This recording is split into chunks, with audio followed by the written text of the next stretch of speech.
You want to know why you have buyer's remorse? It's because you spent $40,000 on a whim over this dumb obsession over cars. It seems like this person has just like had it. I'm taking control of the situation now because this is crazy. When the oxygen mask drops down from the ceiling, you have to put yours on first before you can start helping the person next to you. That was 100% an impulse purchase. Welcome to Just Another Money podcast with your hosts, Lauren and Nick. We're here to take real-world money situations and break them down into actionable steps you can actually use. Whether you're budgeting, paying off debt, or saving for your future, we're all about making finances easy to understand and putting you in control of your money. Hey everyone, and welcome back to today's episode where we are talking about financial regrets. We're going to dive into situations from ridiculous car purchases to crippling student loans and even failing to plan for retirement. But before we get into that, Lauren, I want to share these statistics with you and get your take on it. So according to a survey by Bankrate, 77% of Americans have financial regrets. This includes 22% who regret not saving enough for retirement, 18% who regret not building up their emergency savings, and 14% who regret taking on too much credit card debt. Now, the survey also found that of these Americans with financial regrets, 40% have not made any progress in the last year. So question to you is, are you one of the 77% of Americans who has a financial regret? I think there's more than 77% of people that have financial regret.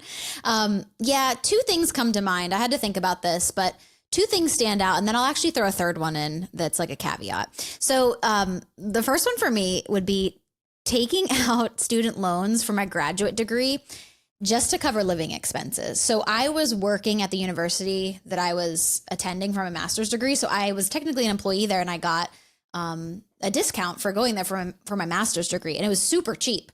I probably did not need to take out any student loans, but I took out like $12,000 to cover my living expenses. Yeah. And it was mostly because I was just worried, like I was working a part-time job to be able to afford my apartment because I was living on my own. And I was worried that my school would like take me away from that part-time job and then I wouldn't be able to like cover my rent. So I did that, looking back, I was, all of my student loans are paid off now, but looking back, I was like, I really should not have done that. I actually know people that did that all throughout undergrad and have like, a lot of debt. 12,000 wasn't as bad as it could have been, but something I still think about. Something else I did as soon as I graduated college, I went and got a $17,000 car. Nice. It was a Honda Civic. I just had it until like 2 months ago, but I was making like $25,000 a year. So probably not the best decision for me to take out a $17,000 loan when I was literally only making a little bit more than that per year. But it wasn't terrible. I paid it off and I kept that car for almost 10 years, had 177,000 miles on it when I was done with it. And I just passed it along to my family. So, regrets, yes, but like it ended up okay. Yeah. And then the last one for me that I don't see as a regret, but I could see people thinking of it as a regret. So I worked at this university for 7 years and I was in a pension program with them and it didn't vest until 10 years. Well, I took an opportunity, a really great opportunity, to go into a new career path. And so I had to make the decision, like, am I going to leave this and leave 7 years of university contributions to my retirement? And I chose to leave, which was a big chunk of money, but it was worth it for me in the long run because the job I was going to was actually a job that was like almost triple the income I was making. So nice. Definitely paid off. So I don't think that as a regret, but I can see how someone would be like, wow, I can't believe you did that, but it was worth it for me. So yeah, those are my financial regrets. What about you, Nick? Do you have anything? There was one that came to mind when I was thinking about this, and I would say it was from when I first started investing back a few years ago. And, I really didn't take the time to research like how to invest or what I should be investing in. And I just remember picking a handful of individual stocks when I first started investing because someone had told me like, oh, this is going to be the next hot pick, or I read a headline that said like this stock is going to blow up in 5 years or whatever.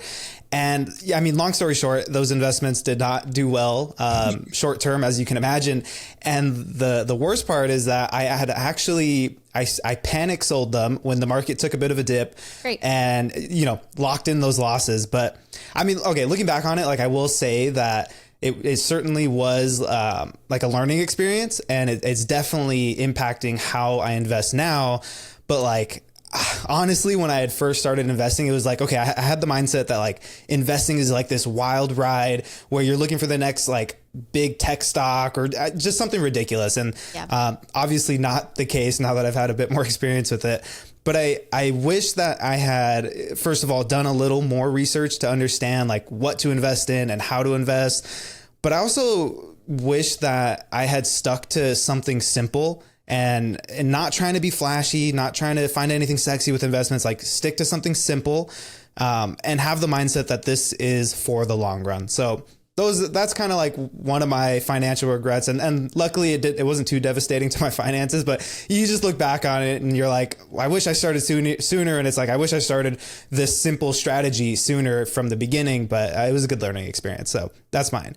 But why don't we jump into this first situation? Cool. So this person wrote, I'm 40 with nothing saved and zero retirement. Is it too late for me? I turned 40 last week and it finally hit me. I have nothing saved and no retirement plan. I've always lived paycheck to paycheck and just haven't had the chance to save. Until I started my most recent job, I've always worked at gas stations or front desks, making nothing more than minimum wage. I got lucky finding my current job at a small business. I started here earning $16 an hour and have worked my way up to $25 an hour. This is the most I've ever made. I'm single, have no children, and don't own a house. I bring home around $3,000 a month after taxes and don't have any major debts. My expenses add up to about $1,600 a month.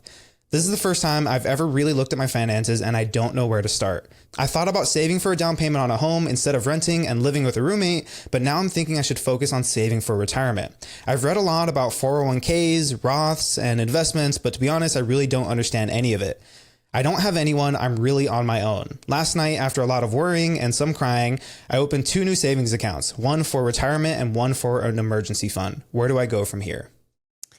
I love this person for asking this question and, being brave enough to like even open those accounts and to ask the questions about this, because too many people wait and then, they do think it's too late. But this person's 40 years old. I think it's important that it's not too late, first off, but that you need to start now, right? Like you can't put this off anymore. For this person, I don't think I would prioritize saving for a home. Being a homeowner has quickly made me realize that it really impacts your bank account. So I think the priority at this point for this individual should be retirement. Mm-hmm. So based on what they've said here, they have an extra $1,400 a month left over after their expenses are paid, which is awesome. My first question back to them would be, do you have any type of savings? Do you have an emergency fund at all? That's the first thing I would tackle before I jump into like the investment piece. So for this person, between like 3 to 6 months of expenses, so that's anywhere from like $5,000 to $10,000 based on their situation.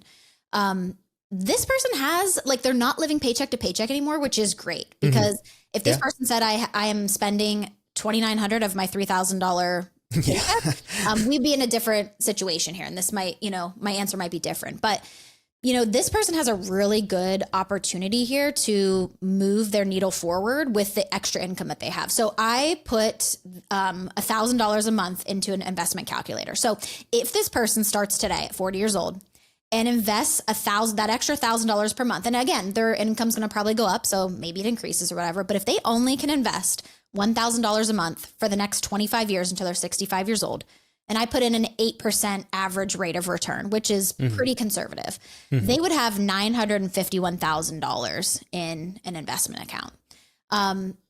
That is way better than having nothing. Yeah. And I'm sure that number would shock this person, to know that they could have almost $1 million if they just start today. So maybe they feel like it's late, but that's a significant amount of money to consider that you have nothing right now, Yeah. And they also don't need to change any of their expenses. How they're living right now, they could do this. They just have to start making the right moves. But I completely agree. Buying a home is probably not the focus right now. If you have zero retirement, and it's certainly not too late, but another 5 years could cost you hundreds of thousands of dollars. And then at that point, things are starting to get too late the longer you wait. So I'm really glad you brought up the emergency fund. That's definitely first step. If you're starting from scratch, emergency fund before you focus on investing or paying off debt or whatever it is, save up some money for it. But not having any major debts and having leftover money after your income, that's a huge plus. This person did mention that they opened 2 savings accounts, one for the emergency fund. Think that's great. And one to start saving for retirement, which I would probably advise against, because at most banks, I mean, even if you're in a high yield savings account, saving for your retirement in a savings account, you're really not going to make any progress, especially when you look over 20, 25 years. Like, that money is not going to be growing fast enough to where you can actually start making meaningful progress. So with this person, I mean, number one, check, does your company offer a 401k? Do they offer a match? I think that would be super ideal to take advantage of. If they don't, I would start with just a Roth IRA, something super simple. Open that up. According to the numbers you gave us, it sounds like you would have more than enough money per year to max that thing out, 7K a year this year. After you've maxed out your Roth IRA, go into that 401k. Even if there's no match, that's still like a better tax advantaged account. And if you don't have a 401k, then just throw that money into a taxable brokerage account, something to where, yes, when you pull it out, you're going to have to pay taxes on it, but your money's at least growing faster with the stock market with compound interest. Now, I could imagine that just the way that this person phrased the question, like, they're probably still pretty confused on investing. I mean, number one, before you start investing, like, my golden rule is never invest in something that you don't understand. And like, to know if you understand it, like, can you explain it to either a 5-year-old or like your 75-year-old grandma? If you can, like, you're probably on the right track. But in terms of just like general things, like how to get started with investing, like, start to look into what are index funds, what's the S&P 500. Like, that's probably going to be, for most people, somewhere like a really good starting point, or even like a total stock market index fund. Not investment advice. Like, you should definitely speak with a professional, figure out what's the right path for you. But I think that's a really good starting point with your research. Yeah, definitely. Now, what do you think about, I thought about this too for this question. What about the housing situation for this person? You know, do they ever buy a house? You know, do they continue to rent? Or, I mean, my initial thought was get your investment under control, and then maybe your income starts to go up from here. I feel like that happens sometimes. And this person's only 40, so I would assume their income's going to go up. Maybe then they start putting some money aside for like a down payment on a home or something, and then prioritize it. But what are your thoughts on like a home for some? Because this is what they mentioned, so we should, you know, address something about the house. No, absolutely. And I think, you know, getting into retirement age, I think that's when it becomes really risky that you don't own a home, because your largest monthly expense, your housing, is going to continue to grow year after year. And in those retirement ages, you really want to make sure that your expenses are as fixed as possible, right? Like groceries and gas, that's all going to go up, but your housing is going to be the largest expense. So, you know, I do think focusing on the retirement saving and investing, number one priority. But maybe after a few years, after you've started to make some meaningful progress, and maybe hopefully after, like you said, Lauren, they've started to get an increase in income. Like, if you went from $16 to $25 an hour, like, you're probably doing good work. Like, maybe there is some trajectory there at the company that you could start to make your way up the ladder. You can start finding more opportunities to add more value, hopefully earn more income, or maybe you take what you've learned there, move to a better job that's paying you more. I do think in a few years, it's going to be the right place to start thinking about how do you save up to buy a home? Because again, you don't want to get to retirement age with having such a large part of your monthly expenses be variable, right? Like, you want that to be fixed. And at least if you own a home, whether it's a home that you love or not, whatever, at least that is going to be fixed in your monthly expenses. What do you think? Is that a good timeline for them? Yeah, I think so. And I love that this person comes, into this question with little hope, is it too late for me? And we've just mapped out like that they can own a home and have like $1 million in their investments by the time they get to like 65. So I love it. Right. Like, I feel like the biggest part here is like, yeah, they don't make like an amazing income, like $25 an hour, $3,000 after taxes per month, nothing crazy. But if you can, it's less about how much you're making and more about how much you're able to keep. And if you're only spending, like, this person's only spending close to 50, 60% of their income, like if they can save that 40%, they're going to be way more ahead than someone earning $100K a year who spends, $95,000 a year, right? So it's all about the increasing the difference between how much you earn and how much you spend. And I think this person is doing a really good job at that. Yeah, absolutely. Well, let's jump into the next situation, which is about student loans. Now, I will give a quick trigger warning here. There is mention of suicidal ideation. So just wanted to put that up front. So this one says, it's just hitting me that loans are going back into repayment and I feel trapped. I regret college. I wish I had known what a financial hole I was digging myself into when I chose college. I feel like the student debt is haunting me and has me in a chokehold. I have almost $30K in my name and my mom has $106K of Parent Plus loans in her name. As of right now, her monthly payments would be around $700, which will take 20% of her income. She makes around 40K and I think in tons of credit card debt. So that might be a lot for her. The plan was always for me to pay off the Parent Plus loans, but I don't think I could even pay 20% of her income. I make $38,000 in a high cost of living area, and that's with a recent raise. So I don't know what my take home pay looks like yet. I can't see a way out of this. Other than enrolling in some online classes to get in school deferment, I don't know what else to do. And mentally, I can barely handle the job I'm working now, let alone adding schoolwork to the top of it. I have to make the decision quickly too, because tomorrow is the last day to enroll. I already struggle with suicidal thoughts, and the thought of these loans is making it so much worse. Please don't tell me to get a better job. That's obvious, and I'm working on that. But job searching is really hard for me. I don't know what to do. I regret everything. Yeah, I mean, this is tough. Making that commitment to your parents, like when you're 18 years old, it puts you in a tough position, and you have all these ideas of where you're going to be in the future. And I'm sure a lot of that commitment rests on that. But at the end of the day, like when the oxygen mask drops down from the ceiling, like you have to put yours on first before you can start helping the person next to you. Mm-hmm. And I understand that there was this commitment to help your mom out or to repay the loans that your mom took out. I'm not saying ignore that, but I am saying that you need to focus on getting yourself to a strong financial position first before you can even start to think about how you're going to approach the situation with your mom. Like if you are not in a good financial position, it's only going to make the entire situation worse. Because if you were to prioritize your mom's loans, then all of a sudden you're not paying your loans. Like student loans are the one thing where it's like you do not want to mess around with the federal government here, because they have all the control to go into your bank account, start garnishing your wages. Like there is no like I can just not pay and hide from it. Like you have to make sure that your situation is handled first. All the loans that are in your name, like can you afford housing? And we'll talk about that, but you are in a high cost of living area, maybe not advisable here, but can you afford housing, your monthly bills to stay afloat? And then can you start to tackle your monthly payment for your loans? Then we figure out how do we tackle mom's payment, because there is that commitment. I do think like morally, if you made that commitment, even though you were 18, you were an adult, you still have to honor that. I think not legally, but I do think morally, but you have to make sure that you can stay afloat first. What do you think? Yeah. Just like you said, like this person has to focus on themselves first. And like, mentioning the thought that these loans are making them feel, suicidal, you need to prioritize your mental health, whatever that looks like. If you need to take some of your money and put it towards like copays for your, for a therapist or something, that has to come first in all of this, because I don't think you're ever going to get through this situation feeling that type of stress. I think this financial stress weighs so heavily on people. I've heard of multiple people in this type of situation where their parent has taken on this loan for them, even though the parent knows what that means to take on a loan.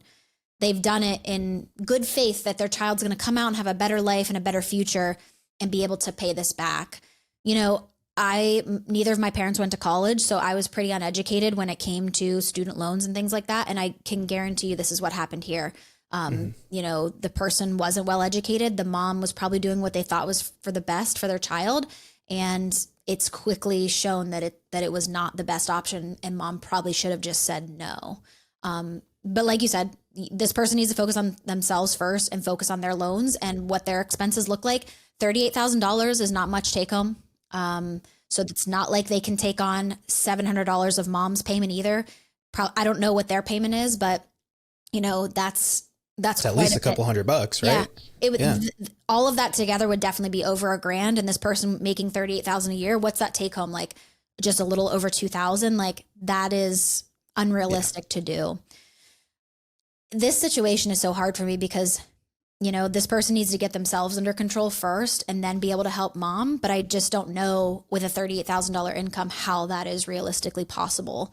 I don't know where they go from here. I think they have to, the high cost of living is a little questionable to me too. Like, is there somewhere they could move that maybe their income, I don't know if the income would go up if they're in a high cost of living area and only making 38,000, like usually that's adjusted. So I don't know what they'd be making somewhere else, but if their living costs are expensive right now, maybe they move somewhere else to take that burden off a little bit so they are able to pay some of these. But, I really worry about people like this because I think there's a lot of people out here that feel this way. Yeah, absolutely. And you said you're not sure where this person can go. And I would say I know where they shouldn't go. And it's definitely not back to school. Like this is, choosing the wrong degree to pursue in college put you in this position, and it's not going to be your way out of this position, right? Like I'm 100% in the belief that education, especially higher education like college, it is an investment, but like with any investment, you can make the wrong choice and make a poor investment. I don't think that going back to school, taking on more debt, and then deferring, like you're just kicking the can down the road, and that's only going to make the problem worse when you actually go to pay it. But there was this one thing that I always like the money guys. They have this rule of thumb when it comes to deciding if the amount of loans that you want to take out for school, if it's worth it. And their rule of thumb is always that the amount that you are borrowing should not be greater than what your expected starting salary is in that field. And I think that's a really good rule of thumb, because I think the issue that we see today, especially with like even when I graduated or a lot of people who are in school now, is that, and this is not to bash any degree, it's to bash the financial implications of it. But if you go to school for like art history or regular history or literature or something, like you got to ask yourself, where is the return on investment? Because while all education I think is helpful, it's not always a good financial decision. And I think we got to weigh that first before we decide, I'm passionate about this. Cool. You can be passionate about it on your free time when you're not taking out tons of loans that are going to deeply impact your mental health, that are going to make your situation bad, that are going to put this financial burden on someone else, like your mom or whatever. Like, you really got to look at the numbers before you decide. And I honestly wish that was something that when I was in high school, the big push was to get everyone into college. I wish that was even a conversation, and it just wasn't. I don't think that it's a conversation a lot of people are willing to have today. Yeah. And I think young people are actually doing things differently. So I'm a millennial, mid-30s. And I've kind of guided my niece. She just went through college, and she did the smart thing. She went to a community college, stayed at home for a little bit, and then transferred to a 4-year university to finish up, has minimal student loans, because they've seen what the position that we're in. And they're like, I don't want to do that. So I think the millennials and people older than us are now seeing the repercussions of this, and they're talking to the younger people about this. So I hope it gets better. But for this person specifically, we could talk all about budgeting and stuff, $38,000, there's not much to budget there. Right. But if they can get themselves to like an income driven repayment plan where the payment is manageable for them, maybe they offer to mom to give her like maybe a couple $100. They cannot pay her whole $700 payment, period. But maybe they offer her to give something towards that payment if mom can't defer them or anything.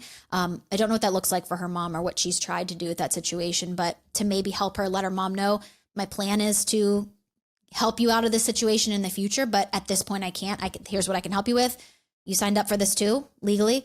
So, you're going to have to help me with these until I can get on my feet and into a better situation. Yeah. And, obviously this person does need to look for a higher paying job. They said that they were they're like, look, I'm looking for it. It's not like, I don't need to hear that right now.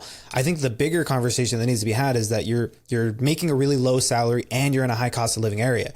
Like at the end of the day, like you got to figure out, like, does this make sense? Like you made a bad gamble on the education that you chose. Now are you going to continue that trend and make a bad gamble with where you're living? You may really love where you live. You may be close to family, but at the end of the day, like you have to make the financially responsible decision. And look, even I don't know where this person lives, but like I live in California and things are expensive here. Like this is what I would consider a high cost of living area.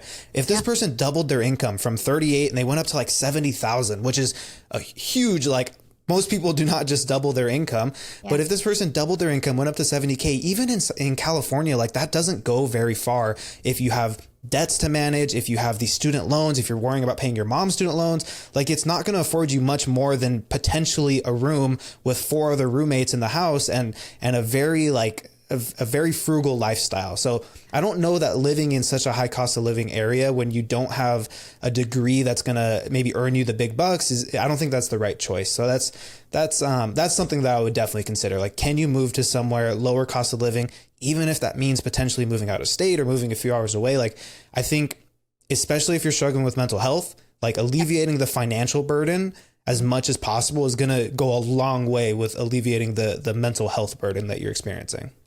Yeah.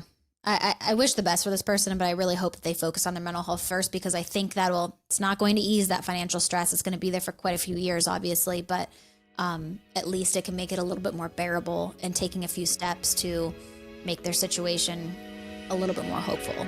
So, yeah.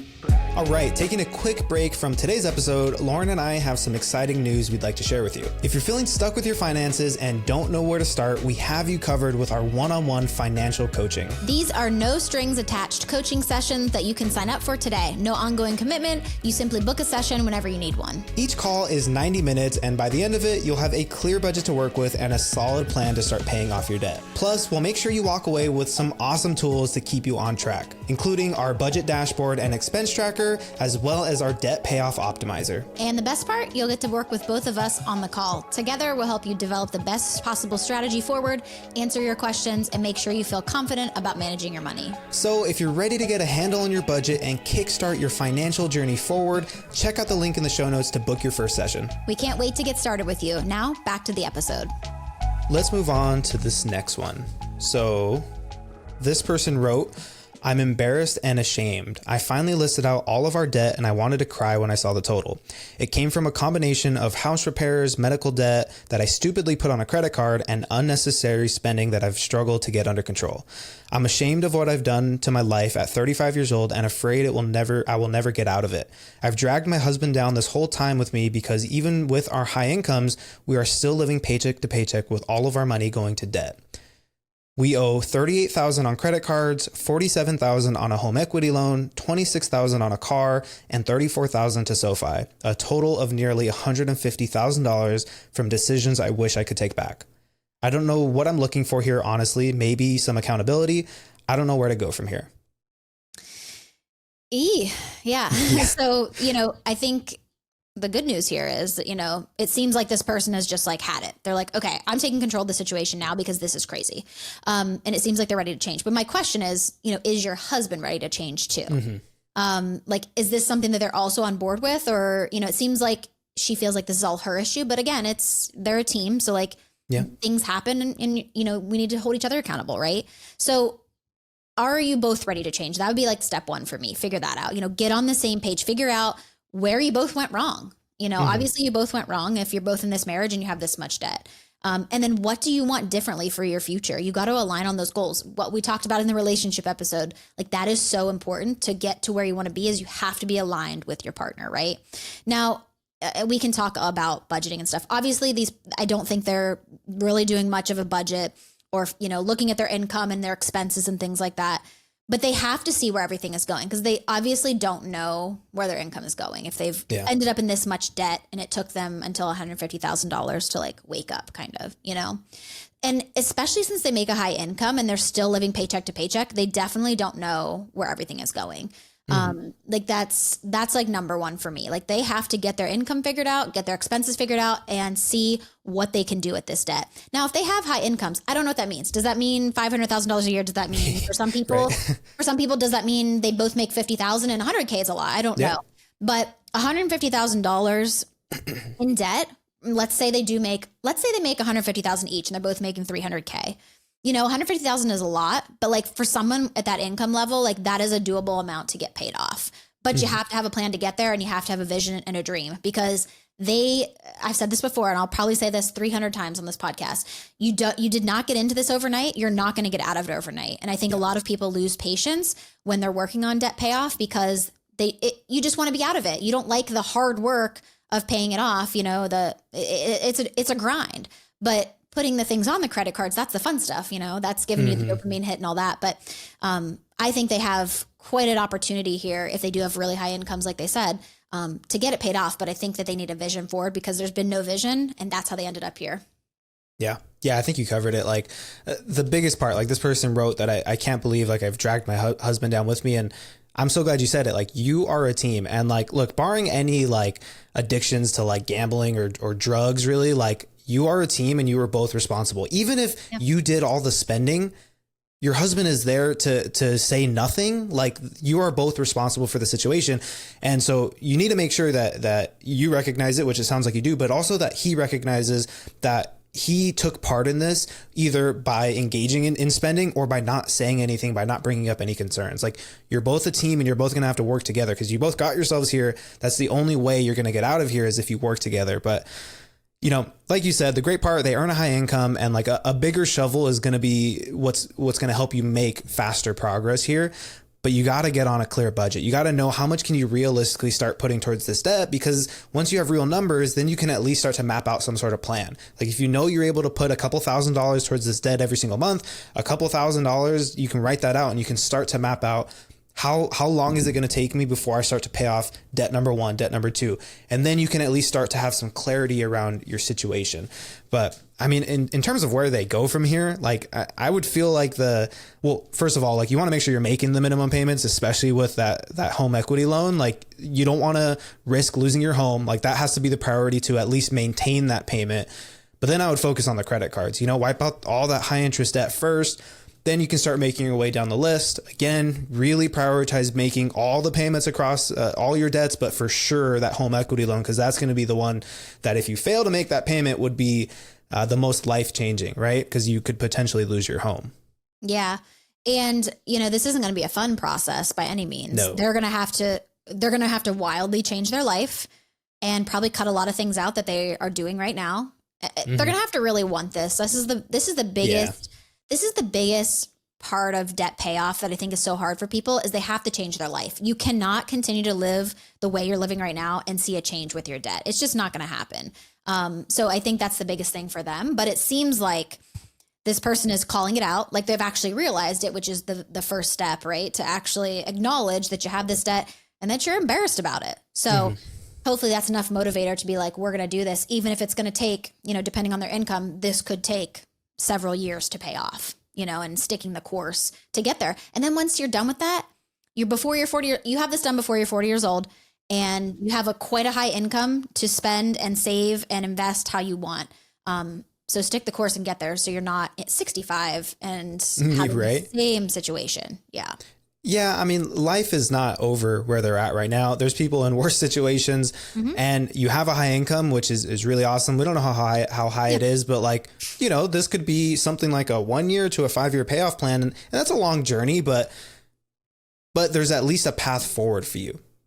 Map it all out, figure out what is the best option to go forward, and then just start chipping away at it. Like you both got to be on the same page. But I think you can make some real progress here once you kind of get past those initial feelings of shock of man, that's $150,000 that we just built up, right? A few heavier scenarios to start this off, but I'm really excited to get into this next one. So yeah, let's jump into the car situation, because I'm sure that we've all had maybe a car regret.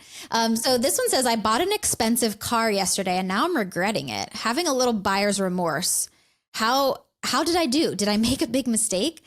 I'm 22 years old and a big car guy. Yesterday, me and my mother were picking up her car from service when I saw a 2015 Jeep Grand Cherokee SRT on the lot with 62K miles and a lemon title for front suspension noise when turning, quote unquote, for $43,000. I drove the car and fell in love with its V8 rumble and an SUV comfort all in one car. Anyway, I negotiated and got $22K for my trade-in. I owed $21,300, so the rest was put towards the Jeep. So I'm guessing like $700. They wouldn't budge on the price, so I asked them if they could put new Pirellis on, and they agreed in writing, which is, he says, $550 a tire. Anyway, I put $3K down and financed the rest for 72 months, planning on making way bigger payments at 4.4% interest, which amounts to about $640 a month. For 72 months. After sleeping on it, I'm having a bit of buyer's remorse and thinking I made a big mistake. Should I attempt to reverse the deal? Can I reverse the deal? Please help. Yeah. You want to know why you have buyer's remorse? It's because you spent $40,000 on a whim over this dumb obsession over cars. Like, when I hear people say that they're a big car guy, like it either tells me that you're a multimillionaire and you actually have a lot of nice cars, or that you're broke and you're constantly spending all of your money fixing this car that only really works half the time. Like car obsessions are one of those things. Like I get it. Like cars are nice. And when you get into a nice car, like it feels really good, but like it really only serves to impress other people. And it just is, to me, it's just such a big waste of money, especially if like you're one of those car guys who constantly works on their car. You can always find excuses to spend money because you need to fix something. And before you know it, you've put in like 50 grand into like a little Honda Civic that keeps falling apart on you. Like it just, it sucks because this person's 22 years old and is probably like into the car scene and sees all of the buddies making these bad decisions of buying cars, but they're having a good time. No one really talks about the financial part of it. And you wake up 10, 20 years later and you're like, man, I just wasted my 20s on this obsession, you know? Yeah. And when I heard lemon title, I just knew they made a bad decision. Like I would never, I don't like, they shouldn't even be allowed to sell those. Right. Yeah. And also you said you were there to pick up your mother's car. Exactly. And all of a sudden you just like fell into like a $43,000 loan. Like you have to make better decisions around your purchases. That was 100% an impulse purchase, you know, which is why it's so important to take your time with a big purchase, because had he, you know, maybe driven the problem was he got in the car. He should never have got in it, but he took it for a drive and then made the decision. He should have taken it for a drive and then maybe thought about it for a day or two. Probably would have just came to that conclusion himself that it wasn't worth the $40,000 he financed on a lemon car. And probably would have just said, nope, I'm not doing that. And we wouldn't even be having this conversation here today. But I think cars, like you said, people love to impress with cars. It's a way we do it. And it's become so normalized in our society to have such a high car payment because you have to, right? But when I separated myself from realizing that cars are not an investment, it's literally something that goes down in value. So by the time, literally probably a year after he'd buy this, that car is probably worth like, I don't know SRTs. I don't know much about this, but I'm guessing it's definitely going to fall significantly. And then he's going to owe more than the car is even worth. Yeah. So that's also a piece to this. Like if you want nice cars, I know people have nice cars. Like sometimes if you want a nice car, great. If you can afford it, I'm guessing this 22-year-old can't. If you're going to finance $40K is my guess. Yeah. Like, okay. Like personally, like my wife and I will probably never finance a car again. And like, we're going to drive our cars until the wheels fall off. And then we're going to go to the dealership or private sale and buy a nice used car. Cause to me, that just makes the most sense. Save up for it, buy it in cash. But I understand that that's not where everyone is at financially. It's also not maybe feasible for everyone depending on your situation. Sometimes you do need to get into a car.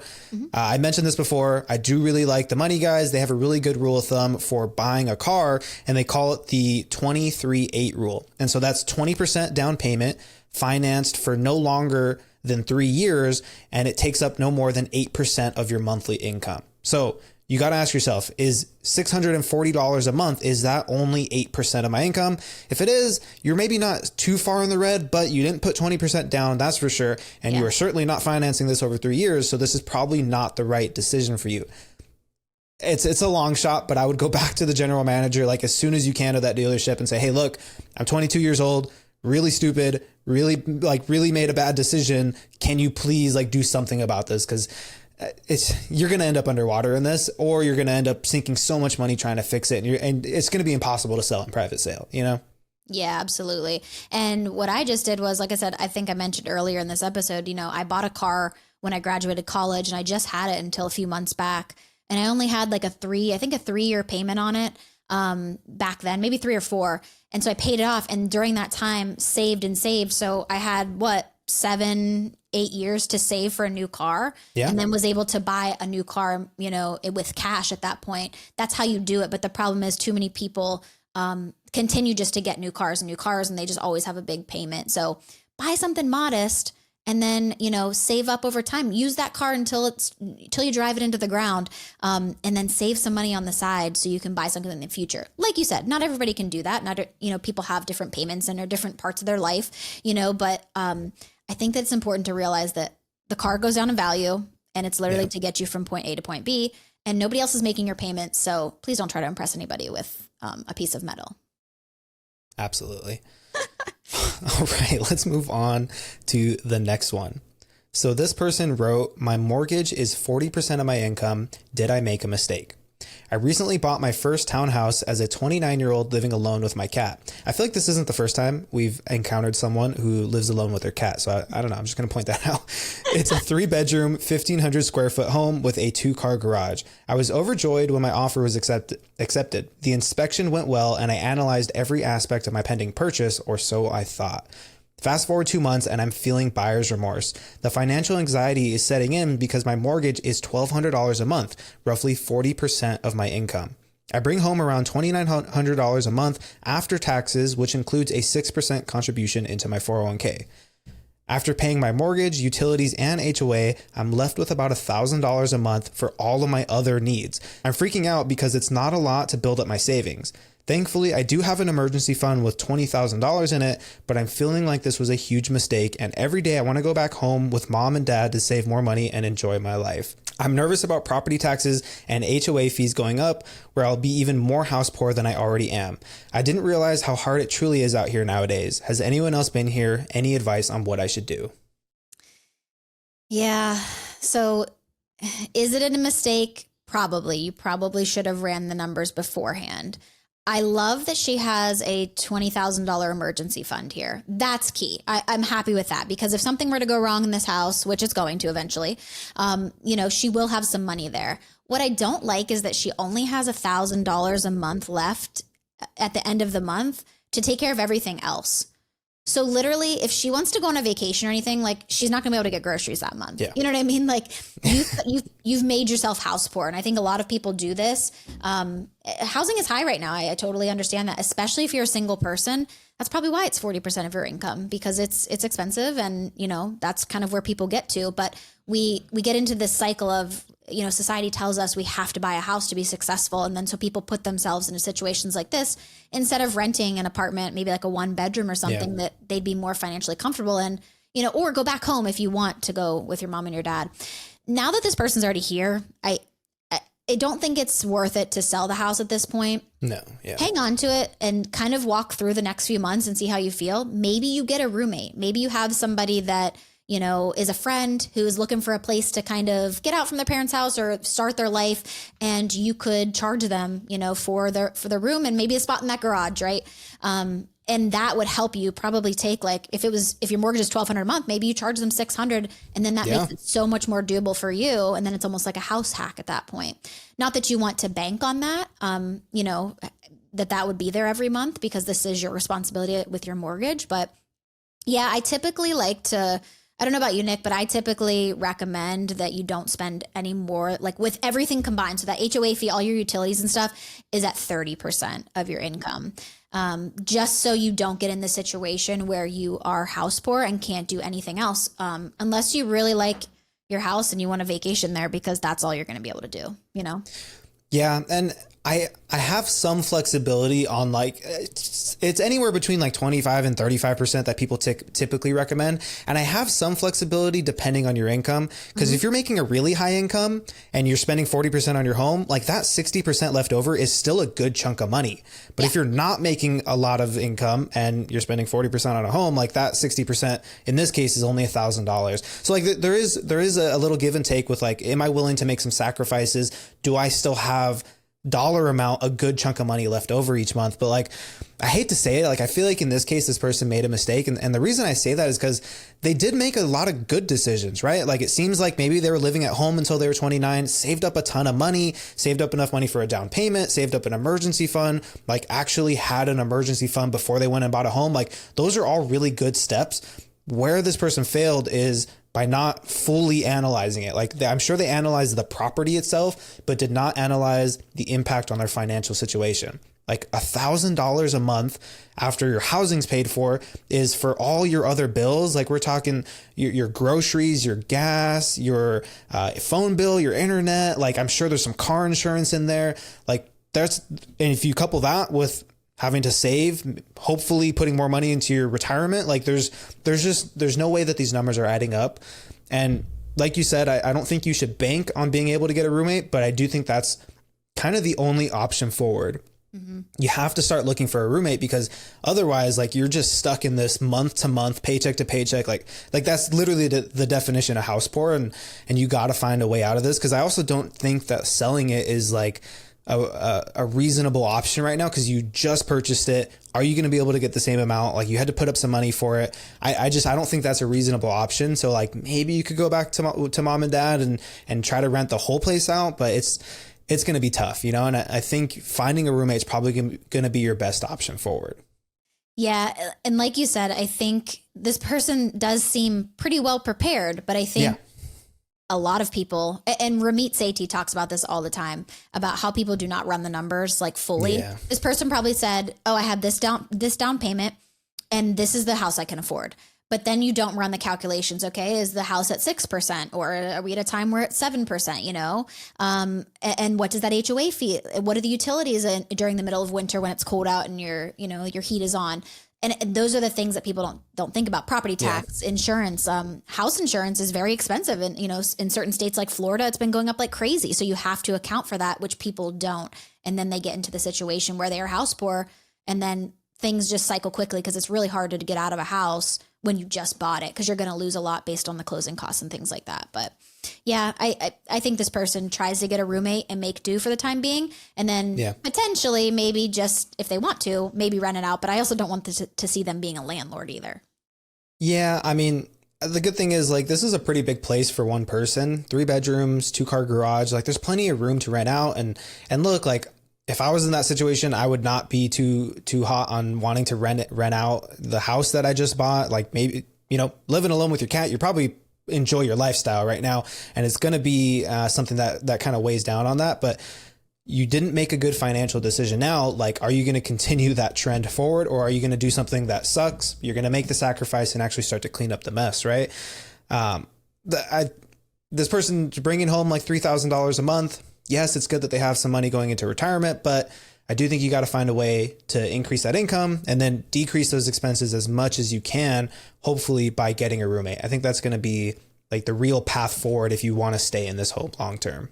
Okay, so I know we covered a lot of financial regrets in this episode, but I thought it would only be right to share a few tips for how you can avoid those in the first place. So, Lauren, any advice or rules of thumb on what you would do to avoid making a mistake when you're faced with a big financial decision? Yeah, so just like the last situation, I always want you to run the numbers to see if it makes sense for you in the long run. I don't want you to just be like, yeah, I can afford that payment. Think about it into the future when you're taking on this mortgage. Sure, you might be able to do it for a few months, but do you want to be doing that, years down the road? Same thing with a car payment. You have that car payment for 7 years. Is this something you want to do? And take your time for big purchases. I recommend like waiting at least like 24 to 40, I'm going to say 48 hours before going through with the purchase, because at that point you are making decisions based on logic and not your emotions. Too many people get wrapped up in the emotions. We can reference that car situation. That was a straight emotional purchase. There was no logic going into that whatsoever. So I think that the further you can distance yourself from that decision, the better decision you're going to make based on, you having time to think about it and what that looks like for you in your future. So that's my advice there. Yeah, absolutely. I would say for me to avoid making a decision that you're going to end up regretting, identify what all of your options are. And I think too many times people put themselves in this position where the financial decision that they're considering, like they feel like this is the only option. It's either that or you continue with whatever your situation is that maybe you aren't enjoying. And I feel like when you put yourself in this spot where it's like, you're stuck between a rock and a hard place, like you're not going to make a good financial decision. And chances are you probably haven't discovered all the other options that you can take. Granted, there are some times when you just have to make a tough decision, but I think for most people and most of the times, you can find other options if you really take your time with it. And I love that you said take your time, because really that's what it comes down to. Take your time, identify what are all the options, and then I think you're going to be better positioned to make the right financial decision. But that covers everything from this episode of Just Another Money podcast. And look, one simple ask: if you found value out of it, if you laughed a little bit, if you enjoyed today's episode, please just share this with a friend. That's going to be the best way that you can help us grow. And if you want to have your money questions answered on the show, you can visit our website, justanothermoneypodcast.com, and click the submit a question button. And don't forget to join us for our next episode of Just Another Money Podcast.